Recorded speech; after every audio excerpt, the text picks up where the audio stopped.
Refrigerant recovery machine in HVAC system market. By types, by application, by regions. Refrigerant recovery machine in HVAC system market overview. The report aspects discuss the profile of the top manufacturers of the global refrigerant recovery machine in HVAC system market. These aspects include the financial status of major companies, trending advancements, and the entire market scenario. Growth of the report has examined refrigerant recovery machine in HVAC system market production, demand and growth potential, geographic analysis, as well as current market developments in various regions and countries.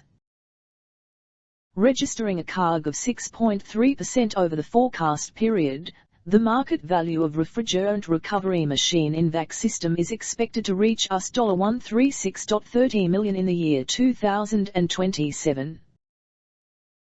Key players: Appion, Robinair, Bacharach, Yellow Jacket, Refco Manufacturing, Infocon. Market segmentation. By type: Recover liquid machine, recover vapor species machine. By application: residential, commercial. Key highlights: Yellow Jacket introduces refrigerant recovery machine designed to meet safety requirements for R32, R1234YF and R1234ZE refrigerants. Thank you for watching us. For more information visit us at IndustryDataAnalytics.com.